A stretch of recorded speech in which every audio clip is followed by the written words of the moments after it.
Okay, magandang araw po sa inyo lahat mga katropang ubas. Today, July 17, 2026, Friday. So, ayan. So, magpupruning tayo ngayon ng mga ubas. Yan, actually, hindi ko pa po sana ipupruning ito, yung mga ating mga ubas na, hindi naman lahat So, balak ko sana November Pero okay lang naman dahil yung ating repeated client ay umu-order ulit siya.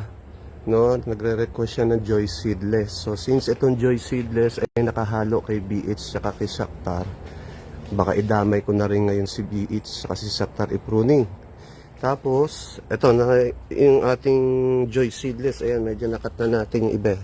Ayan, Joy Seedless. Ayan. So, kulang pa yan sa order sa atin ng customer natin pero meron pa naman. Tapos, yung isang puno natin dito ng Sugrawan na seedless na napakalago-lago, yan, ipupruning na rin natin ito today. No? So, sabi nga nila, medyo talagang challenging yung pagpapabunga dito kay Sugrawan seedless. So, sana mapalabas natin yung bunga ni Sugrawan seedless ngayong ipupruning natin.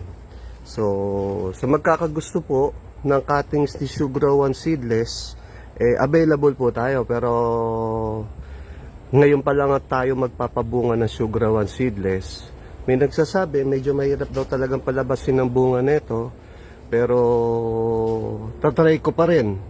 Kaya naman sa magkakagusto rin at gustong bumili ng Sugrawan seedless, gustong ma-challenge, binebenta ho natin Sugrawan seedless pero syempre hindi naman natin siya ibebenta ng ganung kataas ang presyo yung Sugrawan seedless, no? Ipaparehas lang natin ang laban, ang benta natin ng cuttings nito since na medyo mahirap nga daw palabasin ang bunga nito, no?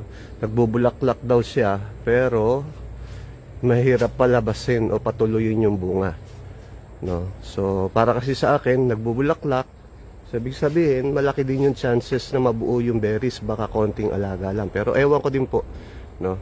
Malalaman dahil ngayon ko lang siya pabubungahin. Kaya ang available natin na cuttings ngayon ay Sugrawan seedless, Brazilian hybrid, Shakhtar, and Joy seedless. Pero si Joy seedless, baka hindi ko na rin ma-release masyado dahil 50 pieces yung order sa atin na cuttings ni Joy Seedless ng taga Baguio. So, isang puno lang ho yun. Di ko alam kung aabot o kung susobra. Kung sumobra man, konti na lang siguro. No? Malamang si Shakhtar, Brazilian, and Sugrawan Seedless ang marami tayong magiging available. Yan. Lalo na si Sugrawan, medyo makapal siya. Yun, ang ganda, no? Bilis lumago. So, yun lang mga katropa ubas. Update ko lang po kayo. Today, July 17, 2026, Friday. Nationwide delivery po tayo. Sa Red Cardinal, meron pa ho tayong naikat kahapon na natitira 50 pieces. Baka may gusto. At ano na lang, 25 pieces na lang. Yun, sa Red Cardinal. So, sa mga order, nabanggit ko na kung ano yung magiging possible na available. So, PM lang po kayo. Nationwide delivery, Luzon, Visayas, Mindanao. Ang carrier natin ay may voluntary fruit si si Brazilian pero kakaunti. No, ang carrier natin JNT, Lalamove, Draft and Go. Pwede rin ho kayong sumadya dito sa atin sa Barangay Ligas, Malolos, Bulacan. Malapit lang tayo sa Barangay Hall ng Ligas at Elementary School ng Ligas. Yan, pwede nyo na ako ipagtanong. John Sanchez, yung nag-uubas sa Ambuklaw. So, yun. So, muli, ito po ang CNCS Life Garden, the Philippines #1 Graceland Store in Bulacan na nagpapalaganap ng ubasan sa buong Pilipinas at ang seller po na di lang basta benta. Gusto ko rin po kayong makabuhay. So, 1 na puno, 2 na puno, 3 puno po ang 4 na puno po ang ating ipupruning today. So, yung nasa harapan, hindi muna, at yung ating munting ubasan sa bukid, hindi rin muna. So ito lang 4 na puno, Brazilian hybrid, Shakhtar, Sugrawan Seedless and Joy Seedless ang ating magiging available na cuttings. Plus, may konti pang red cardinal na kinat natin kahapon, 25 pieces. So, yun lang.